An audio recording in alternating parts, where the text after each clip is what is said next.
एक सुबह जब हरिदास ने एक पोट उठाया, वो उनके कांपते हाथों से फिसल गया और जमीन पर गिरकर टूट गया। बच्चे हंसने लगे, ग्राहक चले गए, यहां तक कि उनके शागिर्द भी उन्हें छोड़कर चले गए। हरिदास अपनी वर्कशॉप में अकेले बैठे थे, टूटी हुई मिट्टी से घिरे हुए, और 50 सालों में पहली बार उन्हें भी ऐसे लगा जैसे वो खुद टूट गए हों। जैसे ही सूरज ढला और वर्कशॉप में लंबी थकी हुई परछाइयां पड़ने लगीं, एक छोटी सी परछाई दरवाजे पर आई। वो एक छोटा लड़का था, 10 साल से ज्यादा का नहीं।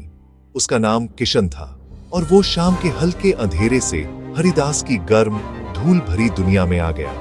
वो एक अनाथ था, उसके कपड़े उसकी काया की तरह पतले थे, और उसकी आंखों में ऐसी समझदारी थी जो बहुत ज्यादा मुश्किलों के बाद आती है। उसके पास कोई सामान नहीं था, उसकी जेब में कोई सिक्के नहीं थे। वो अपने साथ बस एक गहरी न रुकने वाली जिज्ञासा लेकर आया था। कई हफ्तों से वो पुराने मास्टर को दूर से देखता रहा था। मिट्टी को आकार लेते देख वो मंत्रमुग्ध हो जाता था। मास्टर, प्लीज मुझे सिखाओ।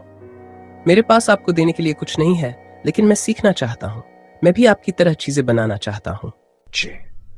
एक बूढ़े आदमी से क्या सीखना जिसे अपने सामने की मिट्टी भी ठीक से नहीं दिखती। मेरे हाथों को याद है, पर मेरी आंखें भूल गई हैं। कोई बात नहीं, आपके हाथ रास्ता जानते हैं। मुझे अपनी आंखें बनने दो, मैं हम दोनों के लिए देखूंगा। उस शांत पल में एक समझौता हुआ, मास्टर और शागिर्द का नहीं, बल्कि दो आत्माओं का, जिन्होंने एक दूसरे में वो पाया जो उन्होंने खो दिया था। एक को हाथों की जरूरत थी, दूसरे को एक मार्गदर्शक की। साथ मिलकर उन्होंने फिर से देखना सीखा। वो एक वाक्य इतनी सादी अटल आस्था के साथ बोला गया, जैसे एक जंग लगे ताले में चाबी घूम गई हो। इसने सिर्फ एक दरवाजा नहीं खोला, इसने एक ऐसी जिंदगी को फिर से शुरू किया जो लगभग रुक चुकी थी। कुम्हार का वो पुराना चाक जो इतने समय से शांत पड़ा था, फिर से घूमने लगा। उसकी जानी पहचानी लयबद्ध गूंज से धूल भरी वर्कशॉप भर गई, जैसे कोई मकसद वापस आ गया हो। दिन हफ्तों में बदल गए, हफ्ते महीनों में बदल गए। ट्रेनिंग बहुत कड़ी थी। हरिदास अपनी कमजोर होती आंखों पर भरोसा नहीं कर सकते थे, इसलिए उन्होंने सिर्फ छूकर और सुनकर सिखाया। उनके थके हुए हाथ किशन के हाथों के ऊपर घूमते थे, दखल देने के लिए नहीं, बल्कि महसूस करने के लिए। उन्हें चाक की लय, लड़के की उंगलियों का दबाव, उठती हुई मिट्टी की दीवारों में हल्की सी कंपन महसूस होती थी। किशन भी बदले में अपने पूरे शरीर से सुनना सीख गया, लेकिन कामयाबी दूर की बात थी। हर बार जब कोई घड़ा टूट जाता तो गांव से फुसफुसाहटें और तेज हो जाती। तुम अपना टाइम वेस्ट कर रहे हो, बूढ़े आदमी का जादू खत्म हो गया है। वो खत्म हो चुका है, और वो उस बेचारे लड़के को भी अपने साथ ले जा रहा है। मजाक एक लगातार चुभने वाली हवा की तरह था। इसने हरिदास की नाजुक उम्मीद को तोड़ दिया। कुछ दिन बूढ़े मास्टर खामोशी में चले जाते, अपने ही संदेह का बोझ किसी गांव वाले की आलोचना से ज्यादा भारी होता। लेकिन लड़का कभी नहीं रुका। वो बस गीली खराब मिट्टी को इकट्ठा करता, दृढ़ हाथों से उसे गूंथता और फिर से शुरू हो जाता। वो दोनों के लिए काफी भरोसा करता था। तब भी जब हरिदास नहीं करते थे, यह शांत हठी विश्वास ही था जिसने चाक को घूमते रखा। किशन, सबसे बढ़िया मिट्टी लाओ, आज हम एक आखिरी घड़ा बनाएंगे। छोटी सी वर्कशॉप में खामोशी छा गई। यह सिर्फ एक आदेश नहीं था, यह एक घोषणा थी। उनकी धुंधली होती नजर के बढ़ते अंधेरे के खिलाफ एक आखिरी लड़ाई।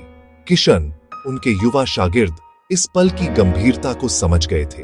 एक भक्त की तरह उन्होंने मिट्टी को सावधानी से चुना, नरम, लचीली और उम्मीद से भरी। उन्होंने चाक पर मिट्टी के ढेर को बीच में रखा, मिट्टी का एक सही गोला जो आत्मा का इंतजार कर रहा था। हरिदास पास आए, उनके कदम धीमे लेकिन दृढ़ थे। उन्होंने अपने कांपते हाथ ठंडी नम मिट्टी पर रखे। एक पल के लिए सिर्फ खामोशी थी, फिर धीरे धीरे मास्टर ने मिट्टी को फिर से महसूस करना शुरू किया। उन्होंने अपनी आंखें बंद कर ली, हार मानकर नहीं, बल्कि एकाग्रता से। वो उस दुनिया को छोड़ रहे थे जिसे उनकी नजर अब पकड़ नहीं सकती थी, और एक गहरी भावना में डूब रहे थे। वो उसे अपनी आंखों से आकार नहीं दे रहे थे जिन्होंने उन्हें धोखा दिया था, बल्कि अपने दिल से, जिसे हर मोड़, हर आकृति, हर घड़ा याद था जो उन्होंने कभी बनाया था। उनकी उंगलियां उनके मार्गदर्शक बन गई। मिट्टी की कहानी पढ़ रही थी, उसकी नमी, उसकी बनावट, उसका बदलने की इच्छा। उस शांत संवाद में कुम्हार और उसकी मिट्टी एक थे, एक ऐसी भाषा बोल रहे थे जो शब्दों से भी पुरानी थी। चाक घूमने लगा, पहले धीरे, फिर स्थिर। सालों में पहली बार हरिदास ने खुद को जिंदा महसूस किया। उन्होंने आकार दिया, किशन ने गाइड किया। दो आत्माएं, एक क्रिएशन। जब पॉट भट्टी से बाहर आया, वो सोने की तरह चमक रहा था, चिकना, परफेक्ट, बेदाग। जिन गांव वालों ने कभी मजाक उड़ाया था, अब खामोश खड़े थे।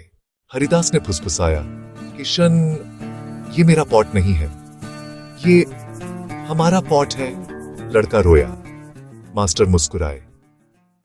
आखिर में ये मिट्टी नहीं थी जिसे आकार दिया गया, बल्कि जिंदगी थी। हरिदास ने सीखा, जब आपकी ताकत कम हो जाए तो किसी और की उम्मीद आपको आगे बढ़ा सकती है। और किशन ने सीखा कि महानता विरासत में नहीं मिलती, उसे शेयर किया जाता है। कभी कभी सबसे सुंदर क्रिएशंस दो अधूरी हाथों से पैदा होती है, जो साथ मिलकर काम करते हैं। Rise with Roy.